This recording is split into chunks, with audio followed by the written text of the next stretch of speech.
교육 자유화 관점에서 본 교육부 아동 발달권 보호를 위한 영유아 사교육 대응 방안 비판. 1.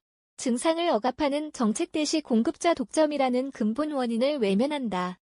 영유아 사교육 팽창은 공교육이 수요를 충족하지 못할 때 필연적으로 발생하는 섀도우 에저케이션 현상이다.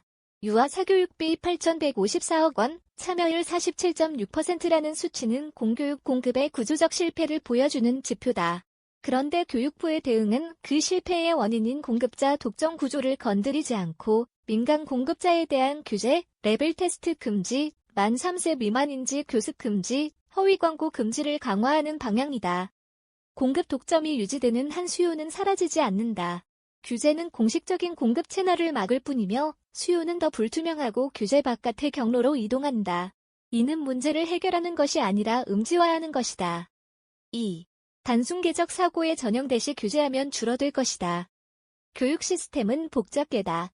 학부모의 불안, 입시 경쟁 구조, 공교육의 획일성, 또래 집단 압력, 사회적 지위 경쟁이 중층적으로 얽혀있다. 그런데 이 정책은 학원법 개정 사교육 축소라는 단선적 인과관계를 전제한다. 복잡계 관점에서 보면 한 수준, 학원 규제만 건드렸을 때 시스템은 예측하지 못한 방향으로 반응한다. 규제가 강화될수록 부모들은 개인 과외, 비공식 교습, 해외 교육 콘텐츠 등 대체 경로를 찾는다. 교육 시스템의 각 수준, 교원 양성, 교육과정, 입시, 학교 거버넌스를 동시다발로 혁신하지 않은 채 말단의 민간 공급만 규제하는 것은 복잡계를 단순계로 착각한 정책 설계다. 3. 셀렉션 가능성이 차단되시 다양성 대신 획일화를 심화한다. 이 정책이 지향하는 공교육 신뢰 회복의 실제 내용은 5세 이응 교육, 독서 교육, 방과 후 프로그램 활성화다.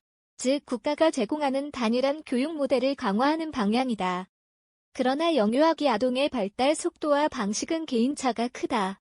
일부 아동에게는 인지 자극이 발달에 도움이 되고 일부에게는 놀이 중심이 적합하다. 셀렉션 관점에서 보면 다양한 교육 공급자들이 경쟁하고 부모와 아동이 그 중에서 선택하는 시스템이 이 다양성에 더 잘 대응한다. 교육부 정책은 이 다양성을 국가가 정의한 단일 발달 모델로 수렴시키려 한다. 이것이 아동의 발달권을 보호하는 것인지 아니면 국가가 정의한 발달 규범을 강제하는 것인지 물어야 한다. 4. 현장 증거 없는 규제 설계 대시 데이터 기반이 빠져 있다. 만 3세 미만인지 교습이 발달에 해롭다는 근거, 레벨 테스트가 아동에게 정서적 손상을 준다는 근거가 이 정책에서 충분히 제시되지 않는다. 현장 증거 기반 교육 데이터가 없는 상태에서 금지 조치를 설계하는 것은 특정 발달 이론, 놀이 중심 발달론을 정책의 공리로 삼는 것이다. 교육은 단일한 이론적 패러다임이 지배해서는 안 되는 복잡한 영역이다. 어떤 교육 방식이 어떤 아동에게 효과적인지는 현장 데이터의 생산과 유통을 통해 지속적으로 검증되어야 하며 그 결과에 따라 정책이 갱신되어야 한다. 규제를 먼저 설계하고 데이터는 나중에 수집하는 방식은 순서가 거꾸로다. 5. 공급자를 잠재적 가해자로 프레이밍 대시 이해관계자 네트워크 거버넌스와 정면 충돌. 이 정책은 민간 교육 공급자를 아동 발달을 위협하는 존재로 규정하고 규제의 대상으로만 다룬다. 그러나 복잡계 거버넌스 관점에서 공급자는 이해관계자 네트워크의 중요한 구성원이다. 다양한 교육 공급자들이 혁신적 방법론을 실험하고 그 결과가 공교육으로 환류되는 구조야말로 교육 시스템이 스스로 혁신하는 메커니즘이다. 공급자를 배제하고 규제하는 거버넌스는 이 혁신 피드백 루프를 끊어버린다. 결과적으로 공교육은 외부 자극 없이 관료적 관성 속에 머물게 된다. 6. 학부모 선택권의 무시 대실 국가 후견주의의 심화.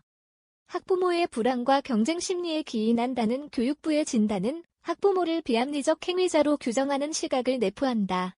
그러나 사교육을 선택하는 학부모들은 공교육이 자녀의 필요를 충족하지 못한다고 판단한 합리적 소비자이기도 하다. 학부모의 학교 선택권을 전면 보장하는 대신 정부가 올바른 발달 방식을 정의하고 그에 맞지 않는 선택을 금지하는 것은 국가 후견주의, 퍼터널리즘의 심화다. 이는 21세기 교육 거버넌스의 방향인 자율성 확대, 이해관계자 참여, 분산된 의사결정과 역행한다. 종합. 교육부 정책은 공급자 독점을 유지한 채 민간 공급만 규제함으로써 문제의 근본 원인을 방치하고 복잡계 교육 시스템을 단선적 규제로 통제하려 하며 국가가 정의한 단일 발달 모델을 강제한다. 현장 데이터 없는 규제 선행, 이해 관계자로서의 공급자 배제, 학부모 선택권 축소는 모두 교육 시스템의 자기혁신 역량을 약화시키는 방향이다. 진정한 아동 발달권 보호는 국가 규제의 강화가 아니라 다양하고 질 높은 공급자들이 경쟁하는 가운데 부모와 아동이 선택할 수 있는 구조를 만드는 것에서 출발해야 한다.